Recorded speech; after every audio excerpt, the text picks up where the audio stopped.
Hello student, last turn पे हमने discuss किया था science chapter number first food health and hygiene का हाफ पार्ट, जिसमें हमने कवर किया था health, balance diet, carbohydrates, protein, fat, vitamins, minerals, water and roughage. आगे हम लोग पार्ट 2 में हम लोग डिस्कस करेंगे बचे हुए टॉपिक्स को। ठीक है, बचे हुए टॉपिक्स में से फर्स्ट टॉपिक है आपका रेगुलर एक्सरसाइज। चलिए देखते हैं रेगुलर एक्सरसाइज में क्या होता है। All people need exercise to keep their body in good health and shape. सभी पीपल को एक्सरसाइज की ज़रूरत होती है बॉडी को अच्छी हेल्थ के लिए और अच्छी शेप के लिए।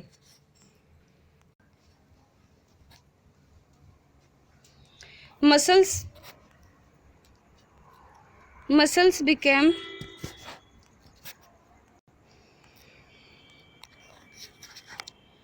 weak and flabby if they are not used for a long time। Muscles जो होती हैं, हमारी मांसपेशियां जो होती हैं, वो कमज़ोर और सॉफ्ट हो जाती हैं अगर हम उनको ज़्यादा समय तक यूज़ नहीं करते हैं तो। Regular exercise develops and strength the muscles in our body. Regular exercise हमारी मसल्स को मजबूत बनाती हैं और डेवलप करने में उनकी मदद करती हैं हमारे मसल्स की। Exercise improves breathing, blood circulation and digestion. Regular exercise, daily exercise करने से क्या होता है, हमारी breathing, blood circulation and digestion जो होता है वो सही रहता है, वो अच्छे से प्रॉपर फंक्शन करता है। Exercise help the nervous system by supplying more oxygen to the brain. Exercise क्या करता है, हमारे नर्वस सिस्टम में हेल्प करता है। कैसे? नर्वस सिस्टम जो होता है ब्लड की हेल्प करता है, जो हमारे नर्वस सिस्टम में ऑक्सीजन को पहुंचाता है। हमारे नर्वस सिस्टम की हेल्प करता है कि क्या करता है, ज़्यादा से ज़्यादा ऑक्सीजन हमारे ब्रेन तक पहुंचाए। ठीक। Outdoor games such as football and cricket are also good from the exercise to keep us fit। Outdoor game मतलब बाहर खेलने वाले गेम्स जैसे फुटबॉल एंड क्रिकेट हो गया, वो भी बहुत अच्छा एक्सरसाइज है हमें फिट रखने के लिए। Correct posture give us graceful appearance to our body.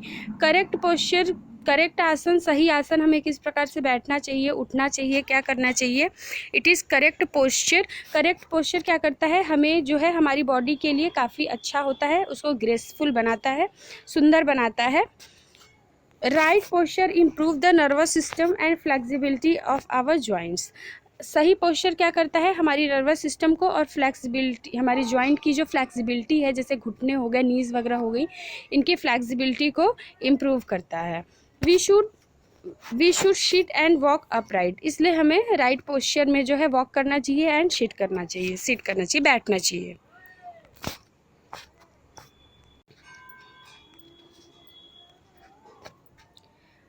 Next है enough rest. Proper rest and regular hours of sleeping give us freshness, relax our muscles and all other body systems. Proper rest and regular, अच्छे से और daily नींद लेने पे, proper rest और regular sleep लेने से, अच्छी स्लीप लेने से हमें फ्रेशनेस मिलती है, अच्छा महसूस करते हैं और हमारा माइंड काम रहता है, रिलैक्स रहता है। हमारे मसल्स और अदर बॉडी पार्ट्स जो हैं वो भी रिलैक्स रहते हैं और फ्रेश रहते हैं। It is very important for the brain and nervous system to get rest. Sleep करने से हमारे नर्वस सिस्टम एंड ब्रेन के लिए बहुत अच्छा है, उससे काफ़ी आराम मिलता है। This makes the body function more efficiently. Sleep जो होती है वो हमारी बॉडी फंक्शन को ज़्यादा प्रभावशाली बनाती है, यानी हम अगर प्रॉपर नींद लेंगे तो अच्छे से हम कोई भी फंक्शन, कोई भी काम कर सकते हैं। आगे हम डिस्कस करेंगे proper hygiene. Proper hygiene is another way to keep our body healthy. Proper hygiene, अच्छे से स्वच्छता, अच्छे साफ सफाई का ध्यान रखना एक वे है, एक मेथड है स्वस्थ रहने का। Daily bath remove the dead skin cells, dust, germs and sweat from the body. Daily नहाने से, डेली बात करने से हमारी डेड स्किन सेल्स जो होती हैं, डस्ट होते हैं हमारे बॉडी में, जम्स होते हैं, कीटाणु होते हैं, पसीना होता है, ये सारे हमारी बॉडी से रिमूव हो जाते हैं। Healthy habit like brushing the teeth prevent tooth decay. Healthy habit, अच्छी आदतें, जैसे हम डेली ब्रश करना, टीथ को साफ़ करना, ये हमारे टूथ को अच्छा बनाते हैं, स्वस्थ बनाते हैं, डैमेज होने से बचाते हैं। Keeping our surrounding clean help in maintaining good health. हमें अपने आप को और अपने आसपास को क्लीन रखना चाहिए मेंटेन गुड हेल्थ के लिए। अच्छी हेल्थ बराबर सबकी अच्छी हेल्थ रहे, इसलिए हमें अपने आप को और अपने सराउंडिंग को भी क्लीन रखना चाहिए। आगे हम डिस्कस करेंगे डिजीज़ के बारे में। डिजीज़ेस क्या होते हैं? Diseases is a condition that does not allow the body to work properly. Disease यानी बीमारी एक ऐसी कंडीशन है, ऐसी अवस्था है जिसमें हमारी बॉडी जो है वो प्रॉपर फंक्शन नहीं कर पाती है, अच्छे से काम नहीं कर पाती है। When we sick both our body and our mind are not ease. जब हम बीमार होते हैं तो हमारी बॉडी और हमारी माइंड दोनों जो है शांत नहीं रहते, उन्हें आराम नहीं मिलता है। Eating food deficient nutrients, drinking infected water और eating infected food are the main causes of disease. Nutrition की कमी वाले भोजन करना, या फिर इन्फेक्टेड वाटर को ड्रिंक करना, या फिर इन्फेक्टेड फूड को खाना, ये सारी चीज़ें क्या है, मेन इन्हीं सारी चीज़ों की वजह से डिजीज़ होती हैं। Disease can broadly be classified into 2 types. Disease को दो भाग में डिवाइड किया गया है, 2 भागों में क्लासिफाई किया गया है, non communicable disease and communicable disease. ठीक है, डिजीज़ को कितने पार्ट में? 2 पार्ट में डिवाइड किया गया है, non communicable disease and communicable disease.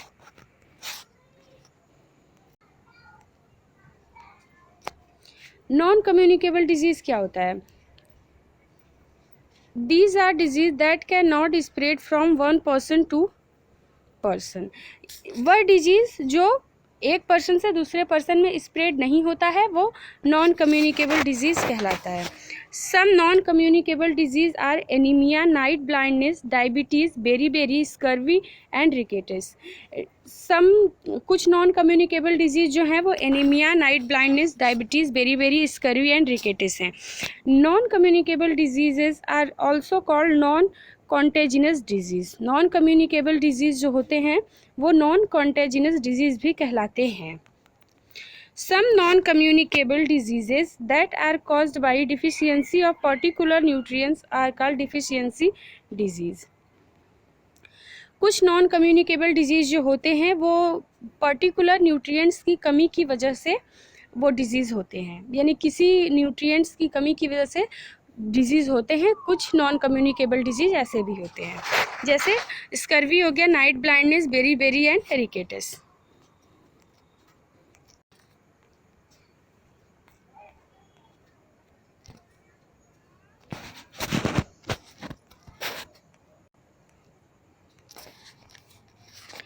Non communicable disease, deficiency disease. आइए देखते हैं कौन कौन से non communicable and deficiency disease होते हैं। फर्स्ट डिफिशियंसी डिजीज़ क्या है? Night blindness.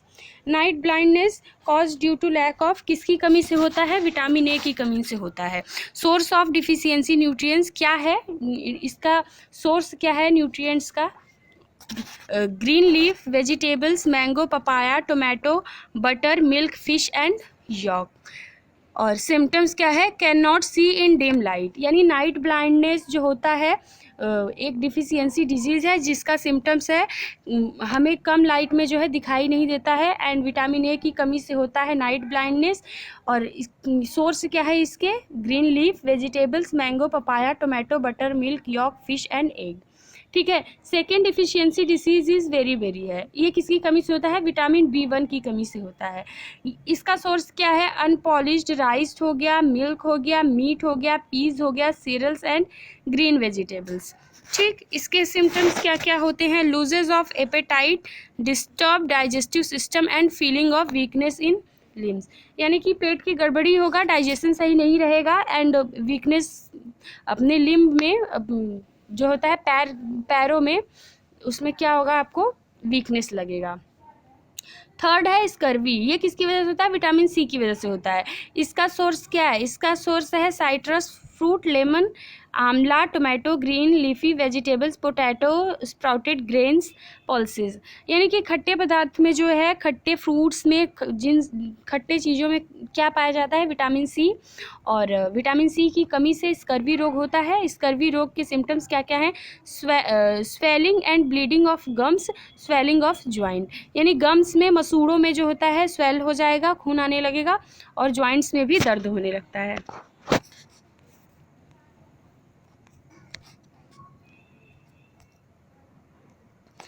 आगे है रिकेटस। रिकेटस किसकी कमी से होता है? विटामिन डी की कमी से होता है। इसमें सोर्स क्या है? Milk, egg, liver, fish, sunlight, calcium, phosphorus, ये सारे सोर्स हैं। और इसके सिम्टम्स क्या क्या है? Bones become weak and soft, जो हड्डियां होती हैं वो कमज़ोर और सॉफ्ट हो जाती हैं। नेक्स्ट है एनीमिया। एनीमिया किसकी कमी से होता है? आयरन की कमी से होता है। इसका सोर्स क्या है? एप्पल, मीट, स्पिंच, बाजरा, रेजिन्स, डेट्स, बनाना, गुआवा, पल्सेस, जैगरी, इन सारी चीज़ों में आयरन मिलते हैं, और आयरन की कमी से आपका एनीमिया होता है। एनीमिया के सिम्टम्स क्या क्या हैं? Person looks pale and tired, person का जो होता है वो येलो टाइप दिखेगा और थका हुआ दिखेगा। Haemoglobin in blood becomes low, so the oxygen carrying capacity of the blood reduce. Haemoglobin कम हो जाता है, इसलिए ऑक्सीजन ब्लड में कम मात्रा में पहुंच पाती है। नेक्स्ट है आपका गोइटर। गोइटर किसकी कमी से होता है? आयोडीन की कमी से, आयोडीन की कमी से। ये किस में पाया जाता है? सी फूड, एग में, fish, carrot, papaya, meat, green vegetable, milk, salt, इन सारी चीज़ों में आपका जो होता है आयोडीन पाया जाता है। और आयोडीन की कमी से गोइटर रोग होता है, गोइटर डिजीज होता है। और इसके सिम्टम्स है swelling of the neck, under developed bones and teeth. Undeveloped bones and teeth में स्वेलिंग हो जाएगा, और नेक के नीचे जो होता है स्वेलिंग हो जाता है, वही गोइटर होता है। आप लोग देखे होंगे किसी किसी का गला जो होता है वो काफ़ी सूजा हुआ होता है, उसे गोइटर हुआ रहता है आयोडीन की कमी से।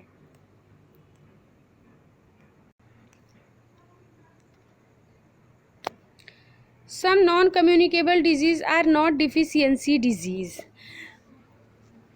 सब कुछ नॉन कम्युनिकेबल डिजीज़ जो होती हैं वो डिफिशियंसी डिजीज़ नहीं होती, यानी कुछ डिफिशियंसी डिजीज़ होती हैं लेकिन कुछ जो होती हैं वो डिफिशियंसी डिजीज़ नहीं होती। जैसे for example allergies, obesity, heart disease and diabetes. Allergy हो गई, ओबेसिटी मोटापा, हार्ट डिजीज़ दिल की बीमारी, और डायबिटीज़ जो होती शुगर, ये सारी चीज़ें, मधुमेह, ये सारी चीज़ें जो होती हैं वो डिफिशियंसी डिजीज़ नहीं है लेकिन नॉन कम्युनिकेबल डिजीज़ हैं। Allergy is a state that makes a person sick after eating, touching और breathing something do not cause harm to most people in ordinary course. मतलब क्या होता है कि एलर्जी एक ऐसा स्टेट है जिसमें पर्सन को कोई चीज़ टच करने से, या फिर कोई चीज़ खाने से, या फिर ब्रीथ करने से, सांस लेने से, या फिर इन सारी चीज़ों से जो होता है उनको हार्म पहुंचता है, उनको एलर्जी हो जाती है। और ये जो होते हैं ज़्यादा हार्म नहीं पहुंचाते हैं पीपल को, ठीक है। Some people are allergic to dust, certain food items and pollen grains from flower, pollens from flower. यानी कुछ पीपल को क्या होती है, डस्ट से, धूल से, या फिर कुछ फूड से, या फिर फ्लावर के जो पॉलन होते हैं उन सारी चीज़ों से भी एलर्जी होती है। Excess intake of fatty food can lead to a condition called obesity. ज़्यादा मात्रा में फैटी फूड लेने से ओबेसिटी की यानी मोटापे की प्रॉब्लम हो जाती है। It often leads to a diabetes and heart disease, और ये आगे चल के क्या होती है, डायबिटीज़, मधुमेह या फिर हार्ट की प्रॉब्लम भी बन जाती है। प्रिवेंशन क्या क्या है? Prevention and treatment of non communicable disease, इसके बचाव और क्या इलाज है नॉन कम्युनिकेबल डिजीज़ के। Balance diet prevents and cures deficiency disease and treats obesity. सही मात्रा में संतुलित आहार लेने से, बैलेंस डाइट लेने से जो होता है हम डिफिशियंसी डिजीज़ या फिर मोटापे से क्योर पा सकते हैं, निजात पा सकते हैं। Regular exercise is useful for preventing and treating diabetes, obesity and heart disease. Daily exercise करने से भी हम diabetes, obesity and heart disease से प्रिवेंशन मिल सकता है, हम उससे अपनी बचाव कर सकते हैं।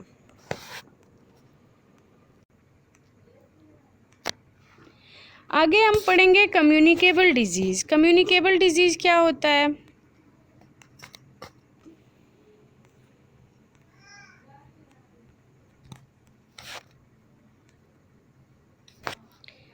These are the disease that can spread from one person to another। ये वो डिजीज़ होता है जो एक पर्सन से दूसरे पर्सन में स्प्रेड होता है, वो कम्युनिकेबल डिजीज़ कहलाता है। Some communicable disease are common cold, malaria, typhoid, chickenpox and pneumonia. कुछ कम्युनिकेबल डिजीज़ कौन कौन से हैं? कॉमन कोल्ड हो गया, मलेरिया हो गया, टाइफाइड हो गया, चिकन पॉक्स एंड न्यूमोनिया हो गया। ये सारे जो है कम्युनिकेबल डिजीज़ हैं। Communicable disease are spread by microbes और germs that enter our body. Communicable disease वो किसके थ्रू स्प्रेड होते हैं? माइक्रोब्स और जर्म्स के थ्रू, जो हमारी बॉडी में इंटर करते हैं उनके थ्रू क्या होते हैं? फैलते हैं communicable disease.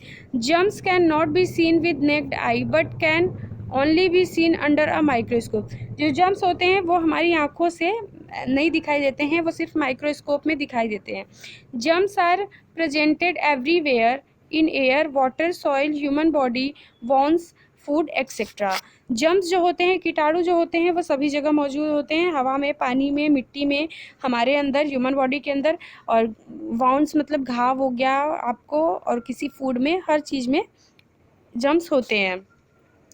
Examples of germs are bacteria, fungi, virus and protozoa. Germs के एग्जाम्पल क्या हैं? Bacteria, protozoa, virus and fungi. Bacteria causes disease like tuberculosis, pneumonia, plague, typhoid and meningitis। Bacteria की वजह से कौन कौन से डिजीज़ होते हैं? ट्यूबरक्यूलोसिस हो गया, न्यूमोनिया हो गया, प्लेग हो गया, टाइफाइड हो गया एंड मेनिनगिटीज़ हो गया। Second is protozoa cause disease like malaria and dysentery.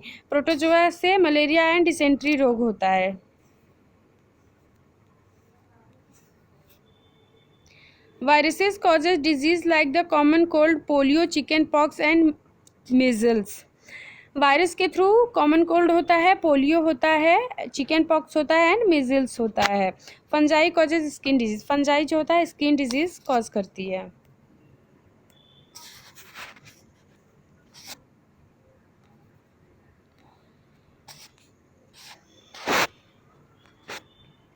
Spread of communicable disease. Communicable disease कैसे स्प्रेड होता है? Some of the ways in which these disease spread are discussed below. कुछ केज हैं जिसके थ्रू स्प्रेड होता है कम्युनिकेबल डिजीज़। चलिए देखते हैं। Through direct contact with an infect